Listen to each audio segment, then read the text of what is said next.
I'm taking my kids on a trip with their real dad.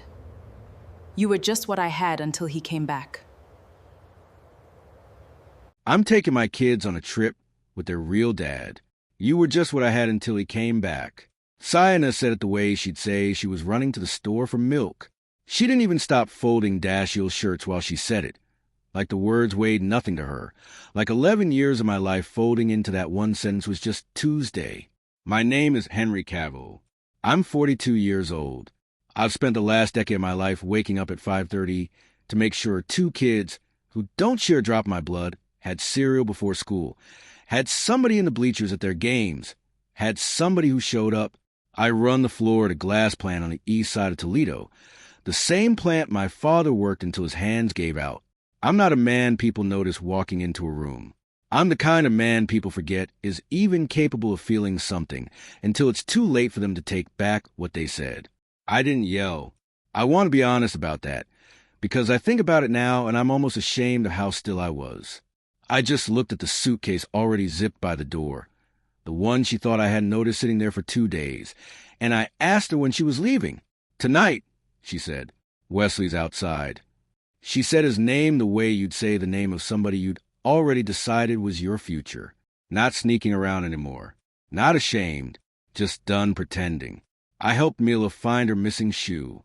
I zipped Dashiell's jacket because his fingers still fumble the zipper when he's nervous. And he was nervous, even at 7, even though nobody had explained to him yet what real dad meant in a sentence like that. I hugged them both at the door. I told them I loved them, and I told them to have fun, and I meant every word of it, because whatever was about to happen to me had nothing to do with what they deserved. Sayana didn't look back at me on her way to the car. She looked at her phone.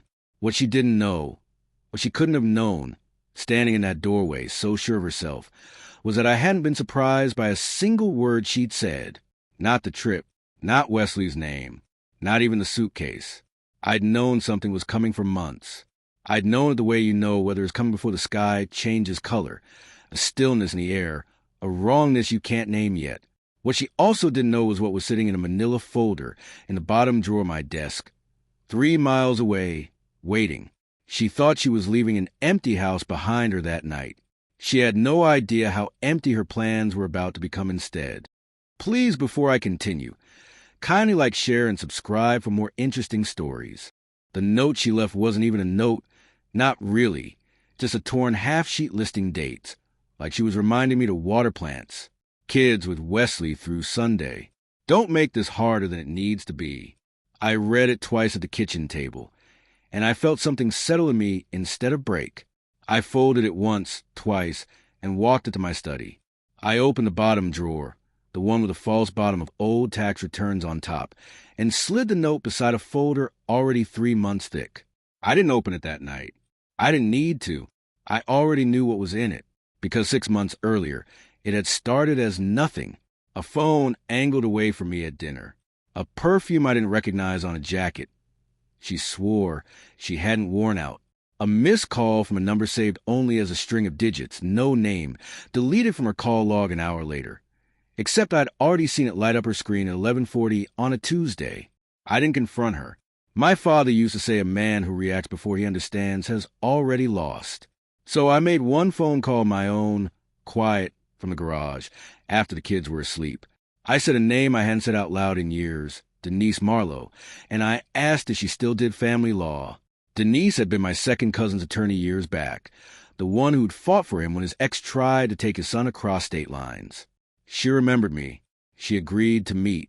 She read through everything I'd gathered in under 20 minutes. Texina hadn't fully deleted financial statements, a printout of Wesley Boone's public repossession filings I'd found buried in county records. She looked up at me over her glasses. "If everything in here holds up," she said, "Sayana isn't going to know what hit her until it's far too late to fix it." I believed her. I needed to believe her. Wesley met them at a lake house 2 hours outside the city. One he made sure Sayana photographed for her friends. Captioned like it was his. It wasn't. My neighbor Patricia Voss, 71 years old, sharp as anybody I've ever known, happened to be visiting her sister 2 doors down. She recognized the rental company's sticker still stuck to the back door glass. She didn't say anything to me. She just remembered it, the way she remembered everything. The strange car in my driveway back in the spring, the hushed phone call through Sina's cracked window, the suitcase in my garage that didn't belong to any of us. I didn't feel rage when I heard about the lake house, or the borrowed swagger Wesley wore like a rented suit. I felt something closer to quiet, like watching a storm you know is about to run out of wind. The night before the hearing, I was in the garage fixing Dashiell's bike brakes. The same garage Patricia had once glanced into without me knowing. In the courtroom, my hand. Her attorney painted me as a man who worked too many hours to matter. Basically, decided father drifting to the edge of his own home. She had no idea decided it could go two directions. Denise didn't flinch. She glanced at the clock. "We have 40 minutes," she said, "before Judge Preston reads the custody evaluator's report. Let's not rush this." Preston walked in with the same unhurried thoroughness people said had lasted him 18 years on the bench. He read every page himself. Wesley checked his phone twice, a habit that looked, suddenly, like nerves. Preston looked up. "Before we proceed, I want to address something in the evaluator's findings regarding Mr. Boone's residency claims." The room went still. He read it plainly. No fixed address. 2 prior repossession judgments. 7 years without a single custody filing or support payment. Denise's folder had already flagged it weeks before. Sina's face didn't move, but I felt something crack quietly in my chest, something that wasn't victory. Some small, foolish part of me had hoped she'd chosen this out of love, not out of running from something worse. In the recess, Denise told me my father raised me to finish what I started, that it was the only reason the folder existed at all. I just nodded. Down the hall, Sina sat alone in the restroom, deleting old messages from Wesley. Far too late to matter, though she didn't know that yet. Back inside, Denise walked the timeline for Preston without theatrics, the dates, the missed payments, Patricia's photograph of the rental sticker. Wesley's legs started bouncing under the table, a tell he couldn't stop. I thought my father's voice again. Anyone can start a family. Staying is the whole job. Preston granted me primary custody. Wesley's request was denied outright. That evening, I finished Dashiell's bike brakes in the driveway. The same bike, the same hands, while Mila watched from the porch step. Sina wasn't wrong that I wasn't their real father by blood. She was only wrong about what that word ever meant.